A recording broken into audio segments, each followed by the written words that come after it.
Gold trusted gold buyers తాకట్టులో ఉన్న బంగారాన్ని విడిపించి ఈ రోజు ఉన్న మార్కెట్ ధరకే కొనబడును.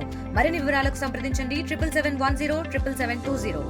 కరీంనగర్ జిల్లా గంగాధర మండలం కురిక్యాల ప్రభుత్వ పాఠశాల వద్ద ఉన్నాం. ఇక్కడికే సీసీ కెమెరాలు పెట్టడంతో ఒక ఆందోళనకరమైనటువంటి వాతావరణం నెలకొంది. ఇప్పటికే యాకూబ్ పాషాని అదుపులోకి తీసుకున్నారు. ఇటు పోక్సో చట్టం కింద కేసు నమోదైంది. ప్రధాన ఉపాధ్యాయులను కూడా సస్పెండ్ చేయడం జరిగింది. ఒకవైపు భారతీయ జనతా పార్టీ అలాగే బీఆర్ఎస్ బంద్కు పిలుపునివ్వడం జరిగింది. గంగాధర మండలం ఇక్కడంతా కూడా ఉద్రిక్త పరిస్థితి నెలకొంది. పోలీస్ బందోబస్తు ఏర్పాటు చేయడం జరిగింది. మనం ఇక్కడ ప్రస్తుతం బందోబస్తుకి సంబంధించి పోలీస్ అధికారితో మాట్లాడదాం. చెప్పండి, ఎట్లాంటి బందోబస్తు ఏర్పాటు చేయడం జరిగింది? ఇక్కడ టెన్సివ్ సిచ్యువేషన్కి సంబంధించి మీరు ఎట్లాంటి చర్యలు తీసుకుంటున్నారు? నిన్న జరిగిన కేసులో పోక్సో యాక్ట్లో జరిగినటువంటి కేసులో ఇక్కడ ఈరోజు ఎగ్జామ్ జరుగుతుంది. ఈ స్కూల్ వద్ద ఎలాంటి అంటువర్డ్స్ ఇన్సిడెంట్ జరగకుండా మేము బందోబస్తు ఏర్పాటు చేయడం. అంటే ఇప్పటికే ఎవరినైనా అదుపులోకి తీసుకున్నారా దీనికి సంబంధించి? లేదండి, ఏసీపీ గారు ఇన్వెస్టిగేషన్ చేస్తున్నాడు. సార్ అదే పని మీద ఉంది. బీజేపీ బీఆర్ఎస్ బంధు పిలుపునిచ్చారు. ఇక్కడికి వాళ్ళు వచ్చి రాకముందు ఏమన్నా అదుపులోకి ఎంతమంది తీసుకున్నారా? కంట్రోల్ ప్రివెంటివ్ మెజర్స్ ఏమైనా తీసుకున్నారా? లేదండి, ఎవరిని అదుపులోకి తీసుకోలేదు. దాని మీదే వాచ్ పెట్టినాము, దాని ప్రకారం యాక్ట్ చేస్తాం. పోలీసు ఉన్నతాధికారులు ఇచ్చినటువంటి ఆదేశాల మేరకి ఇప్పటికే పలు చర్యలు తీసుకున్నట్టుగా చెప్తున్నటువంటి పరిస్థితి మనకు ఆందోళన చేస్తున్నారు. మనం చూస్తున్నాం ఇప్పుడు ఇదంతా కూడా. దీనికి సంబంధించి అయితే ఒక అమానుషమైనటువంటి ఘటనగా చెప్పుకోవచ్చు. వీళ్ళంతా కూడా ఆందోళన చేస్తున్నారు. ఒకవైపు పేరెంట్స్, మరొక వైపు వీళ్ళందరూ కూడా ఒక ఉద్రిక్త పరిస్థితి వచ్చేలా చర్యలు తీసుకోవడం జరిగింది. వీళ్ళు బైఠాయించడం జరిగింది. పాఠశాల ఎదుట బైఠాయించారు. వాళ్ళంతా కూడా పేరెంట్స్, ఇతర మహిళా సంఘాలకు సంబంధించినటువంటి నేతలు కూడా ఉన్నారు. దీనికి సంబంధించి ఏం చేసుకుంటారు మీరు? ఎట్లాంటి చర్యలకు సంబంధించి డిమాండ్ చేస్తున్నారు మీరు ఈ చర్యకు సంబంధించి? సార్, ఈ చర్యకు సంబంధించి ఏం లేదు, వెంటనే వాడిని ఎన్కౌంటర్ చేయాలి. ఈ వ్యక్తి అయితే ఎవడైతే ఉన్నాడో వాడిని ఖచ్చితంగా ఎన్కౌంటర్ చేయాలి. ఇంకో మాటే లేదు. ఎందుకంటే ఈ ఫోక్సో చట్టాలు అంతా జరిగిపోయిన తర్వాత ఫోక్సో చట్టం పెట్టి వాడిని లోపల కూర్చోబెట్టి వానికి బువ్వ పెట్టి వాడిని సాకేటువంటి చట్టాలు మాకొద్దు. ఎందుకంటే చిన్న పిల్లలు సార్, వాళ్ళకి ఏం తెలియదు. ఇంటికాడ అమ్మ ఇంత బువ్వ పెడితే తింటారు, వచ్చి 8 గంటలు ఇక్కడ ఉండాలి. కాబట్టి అలాంటి సమయంలో పిల్లలు ఎక్కువ టైం ఉండేది ఇక్కడే. కాబట్టి వెంటనే అట్లాంటి వ్యక్తిని వెంటనే ఎన్కౌంటర్ చేయాలి సార్. ఇంకో విషయం ఏంటంటే, దీనికి సపోర్ట్ చేసిన హెచ్ఎం ఎవరైతే ఉన్నారో ఆ హెచ్ఎం కూడా ఖచ్చితంగా ఆమె జాబ్ ఇవాళ సస్పెండ్ చేసినామని చెప్పి వార్తలు వస్తున్నాయి. సస్పెండ్ కాదు సార్, వెంటనే ఆమె నౌకరు పోవాలి.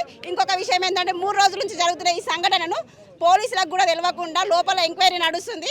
కాబట్టి వెంటనే ఎంఈఓను కూడా సస్పెండ్ చేయాలని చెప్పేసి మేము డిమాండ్ చేస్తున్నాం. ఇందులో A1, A2, MEO and HM. Right. మొత్తం మీద విద్యాశాఖ అధికారులను, హెడ్ మాస్టర్ని సైతం సస్పెండ్ చేయాలని చెప్పడం జరిగింది. దీనికి సంబంధించి పేరెంట్స్ కూడా కొంతమంది ఉన్నారు. పేరెంట్స్కి సంబంధించి ఎవరు కానీ పిల్లలను బెదిరించిందట మేడం. పిల్లలకు జరిగిన తర్వాత తెల్లారి తెలిసిందట. మేడంను పోయి అడిగిందట హెచ్ఎం మేడం ఇట్లా జరుగుతుంది అంటే, అది ఏం కాదు, మీరు బయట పెట్టకుండ్రి, పేరెంట్స్కి ఏం చెప్పకండి, మీరు ఇది పెద్ద ఇష్యూ చేయకుండ్రి, నేను చూసుకుంటా అని అన్నదట. ఆమె ఎందుకు సపోర్ట్ చేసింది ఆయనకు? మరి ఇప్పుడు వేరే పిల్ల కావచ్చు, మా పిల్లలు కూడా ఉన్నారు కదా, మీ పిల్లలైనా ఒకటే మా పిల్లలైనా ఒకటే. మేము పేరెంట్స్ మీటింగ్కి వస్తే ఏమంటుంది, పొద్దున వచ్చినప్పుడు స్కూల్లో సాయంత్రం దాకా మా పిల్లలు, ఇంటికి వచ్చిన తర్వాత మీ పిల్లలు అన్నది. మరి మీ పిల్లలు అయినప్పుడు ఎట్లా చేసినావు? మరి ఇది మరి వీళ్ళతో ఏమి కాదు, నేను ఇట్లనే నడిపిస్తా అనుకున్నదా? మరి మేడము ఏమనుకున్నది? మరి మాకైతే మేడంను తీసేయాలా, మేడం చేయబట్టి ఇది జరిగింది. ఓకే. మొత్తం మీద ఇప్పటికే 3-4 రోజుల నుంచి నడుస్తున్నటువంటి ఈ వ్యవహారం గతంలో సైతం దీనికి సంబంధించి వెలుగులోకి వచ్చింది. గత కొంతకాలం నుంచి కూడా ఈ దుశ్చర్యకు పాల్పడుతున్నారు. అయితే ఇది గోప్యంగా ఉంచుతూ తమ పని తాను చేసుకున్నట్టుగా ఆరోపణలు వస్తున్నాయి. ఖచ్చితంగా కఠిన చర్యలు తీసుకోవాలని చెప్తున్నారు. స్థానికంగా ఉన్నటువంటి కొంతమంది ఉన్నారు. మీరు చెప్పండి, ఎట్లా చూస్తారు? దీనికి సంబంధించి ఏం డిమాండ్ చేస్తారు? ఇది అతిపెద్ద ఘోరమైనటువంటి నేరం. తరగతి గదిలో దేశ నిర్మాణం జరుగుతుందని మేము నమ్మి మా పిల్లల్ని ప్రభుత్వ పాఠశాలలకు పంపిస్తూ ఉన్నాం.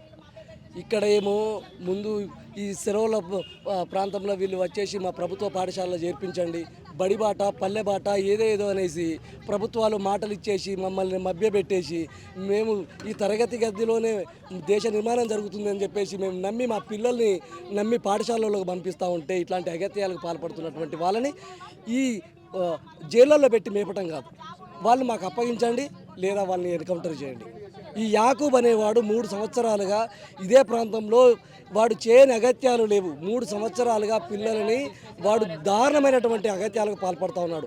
ఈ విషయం మేనేజ్మెంట్ అందరికీ తెలుసు. మరీ ముఖ్యంగా ప్రిన్సిపల్ గారి కనుసన్నల్లో ఈ జరుగుతూ ఉన్నది ఈ సంఘటన.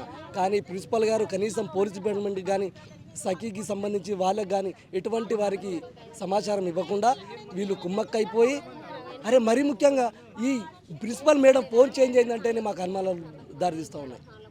ప్రిన్సిపల్ గారి ఫోన్ చేంజ్ అయింది, ఎందుకు చేంజ్ అయింది? ముందుగా ఈ ప్రిన్సిపల్ గారిని వెంటనే విధుల నుంచి తొలగించేసి ఆమెను ఏవనిగా గుర్తించి ఆమెను రిమాండ్ చేయాలి. యాకూబ్ గారిని నడి మధ్యలో రోడ్డు మధ్యలో వాడిని పెట్టి చంపేసేయాలి. మొత్తం మీద ఒక కఠినమైన చర్యలు చేపట్టాలని చెప్పి డిమాండ్ చేస్తున్నారు. నడి మధ్యలో ఇలాంటి ఘాతుకానికి పాల్పడినటువంటి వాళ్ళని ఎన్కౌంటర్లో హతమార్చాల్సినటువంటి అవసరం ఉందని చెప్తున్న పరిస్థితి మనం గమనిస్తున్నాము. పోలీస్ బందోబస్తు అయితే భారీ ఎత్తున వ్యవహరించడం జరిగింది. ఇప్పటికే భారతీయ జనతా పార్టీ ఇటు బీఆర్ఎస్కి సంబంధించినటువంటి నేతలు కార్యకర్తలు బంధుకు పిలిపించినటువంటి నేపథ్యంలో ఒక టెన్సివ్ సిచ్యువేషన్ అయితే మనం ఈ కురిక్యాల వద్ద ఉన్నాము. కురిక్యాల ప్రభుత్వ పాఠశాలకు సంబంధించినటువంటి సీసీ ఫుటేజ్ ఇప్పుడే స్వాధీనం చేసుకున్నారు. మొబైల్ ఫోన్ స్వాధీనం చేసుకున్నారు. దీనిపైన జిల్లా కలెక్టర్ పమేల సత్పతి, అలాగే సిపి పోలీస్ కమిషనర్ గౌశాలం, వాళ్ళ ఇతర అధికారులందరూ కూడా ఒక కమిటీని ఏర్పాటు చేసి విచారణ జరుపుతున్నటువంటి పరిస్థితి అయితే గమనిస్తున్నాం. దీనికి సంబంధించి అయితే ఇంత ఘాతుకానికి పాల్పడితే ఎందుకు నిమ్మకున్నారు, ఇది బయటకు రాకుండా ఎందుకు వాళ్ళకి సహకరించారు అనే కోణంలో సైతం ఒక ఆందోళన వ్యక్తమవుతున్నటువంటి పరిస్థితి. మీరేం చెప్తారు దీనికి సంబంధించి?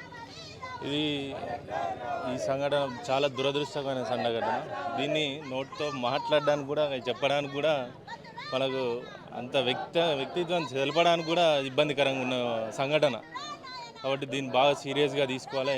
అధికార యంత్రాంగానికి, జిల్లా యంత్రాంగానికి కూడా మా తరపున మేము తెలియజేసేది ఏంటంటే సీరియస్గా తీసుకొని దీనికి సంబంధించిన ఈ ఏదైతే స్కూల్కి సంబంధించిన టోటల్ వ్యవస్థ ఏదైతే టీచర్స్ అందరు ఉన్నారో అందరినీ కూడా దీనిలో తీసుకొని యాక్షన్ తీసుకోవాల్సిందిగా మేము గ్రామస్తుల తరపున కోరుతున్నాం. ఓకే, బంగారు భవిష్యత్తు ఉన్నది విద్యా వ్యవస్థలో.